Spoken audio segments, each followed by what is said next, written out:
Buenas noches, el día de hoy voy a desarrollar una pequeña presentación con base al artículo que se nos encomendó, que pues viene en inglés, pero su traducción al español lo podemos mencionar como cartografía geomorfológica regional para la planificación ambiental en países en desarrollo. Como le comentaba, esto es un proyecto de investigación que tiene pues una, una calificación respectiva.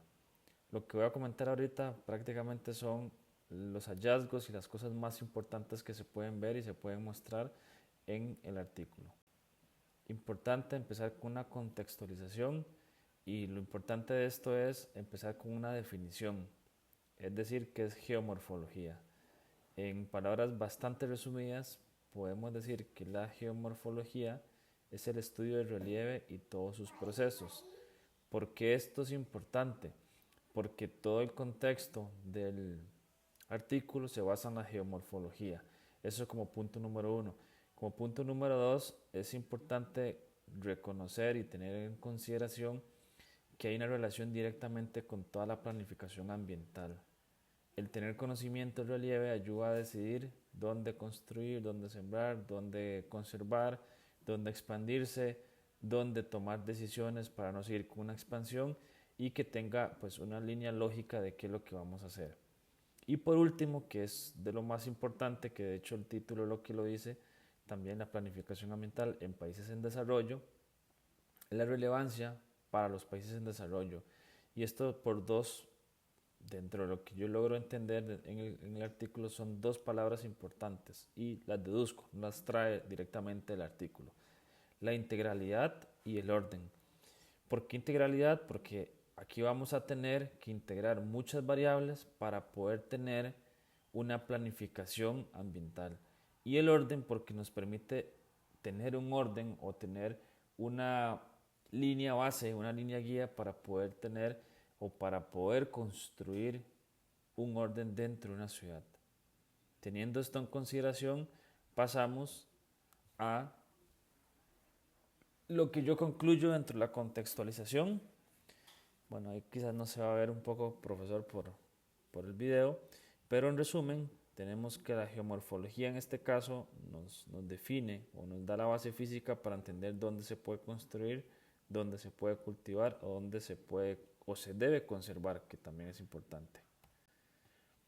De los principales aportes que podemos ver de este artículo, voy a mencionar los siguientes cuatro.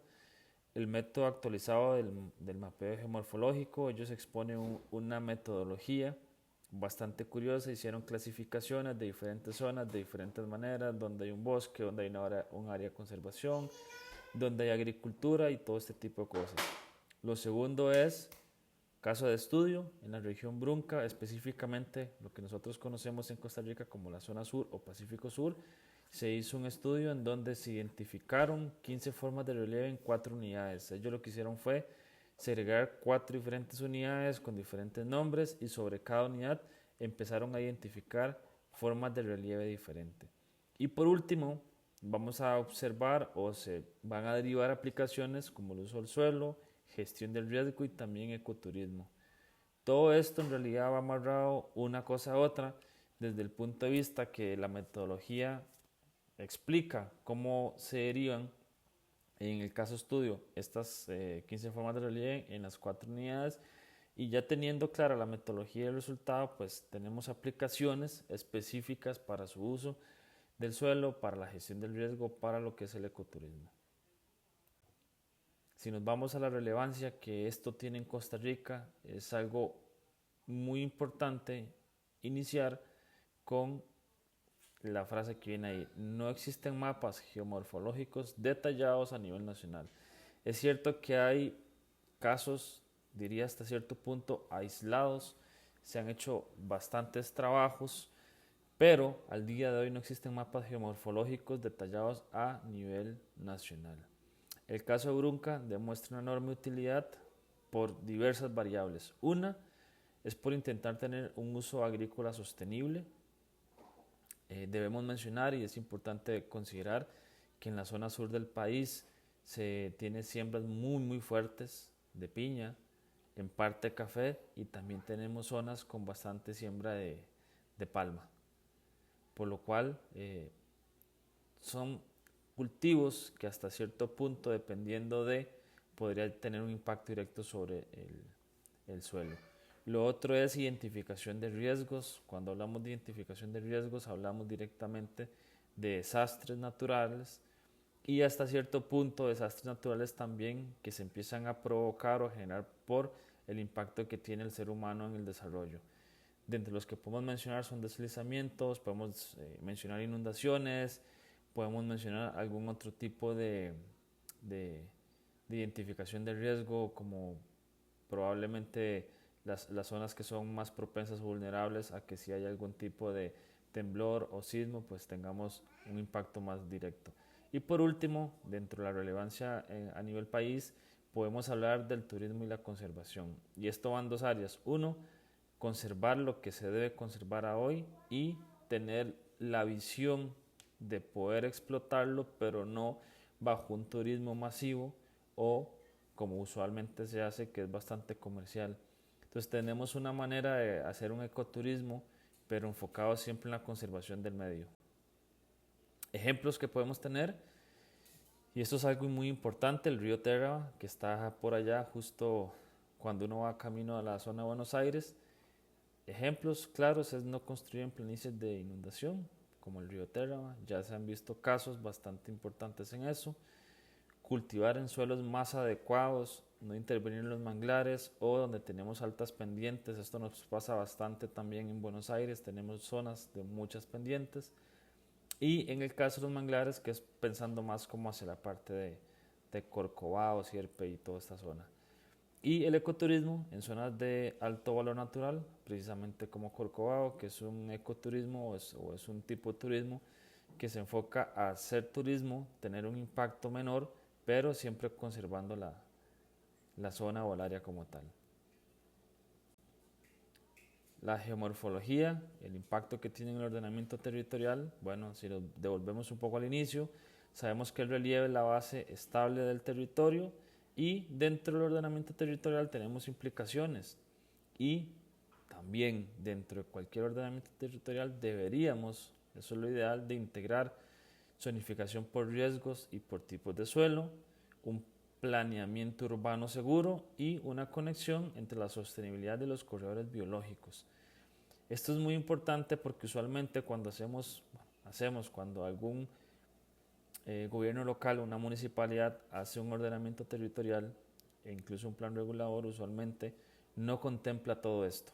Y creo que esto es algo importante que se debe contemplar y se debe analizar e integrar de manera pues, correcta. Si nos vamos un poco a una reflexión y a un análisis, actualmente tenemos problemas, como es la expansión urbana muy desordenada, no todos los municipios tienen ordenamientos territoriales y si los tienen no están integradas todas las variables geomorfológicas. En ciertas zonas, hablando más de la parte rural, tenemos monocultivos muy intensos y tenemos alta deforestación. La zona sur es un caso de esos. Buenos Aires de Punta Arenas creo que es el caso más ejemplificativo. En los últimos 15 años han tenido básicamente un crecimiento de la siembra de piña y se está convirtiendo prácticamente en un monocultivo. Han empezado a quitar tierras dedicadas a otro tipo de cultivos o a otro tipo de actividades y se ha convertido en un monocultivo. Y asentamientos en zonas de riesgo. La oportunidad que tenemos para este caso, ¿cuál es? Usar mapas geomorfológicos en planes reguladores y también en el ordenamiento territorial. Dentro de la propuesta que yo podría mencionar, hay tres específicas. Un ejemplo en la parte local, barrios en laderas como el Valle Central que tienen un alto riesgo, por ejemplo Escazú. Hace unos 15 años, me parece aproximadamente, quizás un poco menos, tuvimos un evento histórico en donde hubo un deslizamiento bastante fuerte y se llevó, es un término muy coloquial, pero bueno, tapó la tierra que venía del deslizamiento y pues dañó ciertas casas y hubo también afectaciones en la parte humana.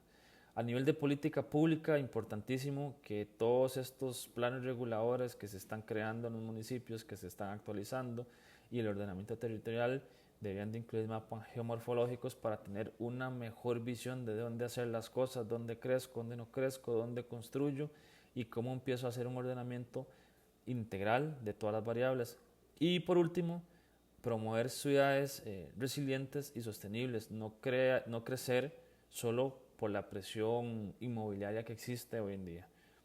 Y para concluir, creo que hay 3 puntos que yo quisiera concluir puntualmente. La geomorfología no es solo una ciencia natural, sino es una herramienta muy estratégica para el desarrollo sostenible. Como mencionaba a lo largo de la presentación, podemos identificar zonas y con base a estas zonas podemos integrarlas en un plan regulador y en el ordenamiento territorial. Aplicar la metodología que expone el artículo permitiría a los gobiernos locales o municipalidades tomar decisiones más informadas, reducir riesgos y proteger ecosistemas, más cuando tenemos corredores biológicos entre cantones. Y por último, un ordenamiento territorial integral asegura un futuro más seguro, equitativo y sostenible, para poder tener un ordenamiento y para poder tener una base lógica conforme empieza a crecer la población. Muchas gracias, profesor. Buenas noches.